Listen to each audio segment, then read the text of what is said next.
السلام علیکم سامعین، 25 جمادی الاخری اور 8 جنوری ہے۔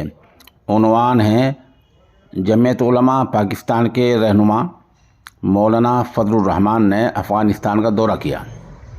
یہ بہت اہم خبر ہے، لیکن مغربی میڈیا نے اس کو بہت ہی کم جگہ دی ہے۔ وجہ اس کی یہ ہے کہ دو مسلم ممالک کا قریب آنا، ملنا، بات چیت کرنا، سر جوڑ کر بیٹھنا یورپی اور مغربی ممالک کو پسند نہیں آتا ہے۔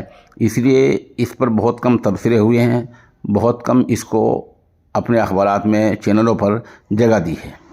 اس سلسلے میں حافظ عزیز احمد کی ایک تفصیلی رپورٹ ہمارے پاس آئی ہے، اسی کو عنوان پیش کیا جا رہا ہے۔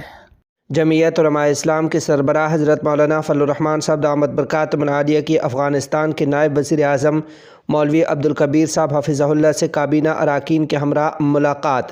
تفصیلات کے مطابق اس موقع پر سربراہ جمعیت علماء اسلام نے کہا کہ دونوں اسلامی ممالک میں مشترکات ہیں، لہٰذا مسائل کو بات چیت کے ذریعے حل کیا جانا چاہیے۔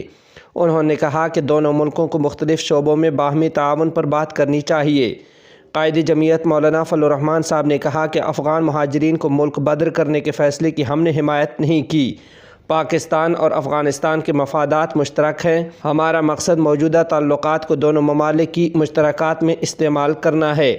افغانستان کے نائب وزیر اعظم مولوی عبدالکبیر حفظہ اللہ نے جمعیت علماء اسلام کے سربراہ مولانا فضل الرحمان اور ان کے وفد کا کابل آمد پر خیر مقدم کیا، اور انہوں نے امید ظاہر کی کہ ان کا دورہ کابل افغانستان اور پاکستان کے درمیان تعلقات کو مضبوط بنانے اور غلط فہمیوں کو دور کرنے میں کارگر ثابت ہوگا۔ مولوی عبدالکبیر نے افغان مہاجرین کے ساتھ حسن سلوک اور شیعت مخالف جہاد کے دوران افغانوں کی مدد پر پاکستان کا شکریہ ادا کیا۔ مولوی عبدالکبیر حفظہ اللہ نے مزید کہا کہ مولانا فضل الرحمان اور ان کے وفد کو یقین دلاتے ہیں کہ وہ خطے میں امن و استحکام چاہتے ہیں۔ کسی کو افغانستان کی سرزمین کسی کے خلاف استعمال کرنے کی اجازت نہیں دیں گے۔ امارت اسلامیہ افغانستان تمام ہمسایہ ممالک بالخصوص اسلامی جمہوریہ پاکستان سے باہمی احترام کی بنیاد پر اچھے تعلقات چاہتی ہے، اور امارت اسلامیہ یقین دلاتی ہے کہ افغانستان کی سرزمین سے کسی کو کوئی نقصان نہیں ہوگا۔ انہوں نے کہا کہ میڈیا کے دعووں اور پروپیگنڈے کی بجائے حقائق پر بات کرنا بہتر ہے۔ افغان مہاجرین کو ضروری سہولیات فراہم کی جائیں۔ ادھر دوسری جانب امارت اسلامیہ افغانستان کے وزیر خارجہ مولوی امیر خان متقی حفظہ اللہ نے بھی وفد کا خیر مقدم کیا۔ وزیر خارجہ مولوی امیر خان متقی حفظہ اللہ نے افغانستان کی اقتصادی، سیاسی اور سیکورٹی صورتحال کے بارے میں وفد کو بریفنگ دی۔ دو طرفہ اراکین وفد نے دونوں ممالک کے درمیان تعلقات کی بحالی اور مسائل کے حل پر زور دیا۔ افغان وزیر خارجہ مولوی امیر خان متقی حفظہ اللہ نے مذکورہ ملاقات کے بعد میڈیا سے گفتگو کرتے ہوئے کہا کہ مولانا فضل الرحمان صاحب کا پاکستان کی سیاست میں اہم کردار ہے، اور توقع ہے کہ ان کا دورہ کابل اور اسلام آباد کے تعلقات کے حوالے سے سودمند ثابت ہوگا۔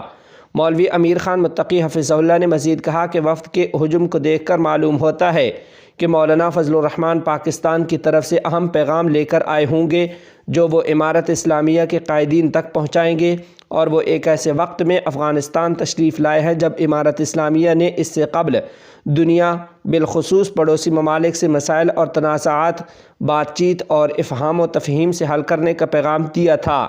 واضح رہے کہ اس ملاقات میں مولانا عبدالواسع، مولانا صلاح الدین ایوبی، شیخ الحدیث حضرت مولانا محمد ادریس، مولانا امداد اللہ یوسفزئی، مولانا عطاء الحق درویش، مولانا جمال الدین محسود، مولانا عبدالرشید اور ڈاکٹر عتیق الرحمان شریک رہے ہیں۔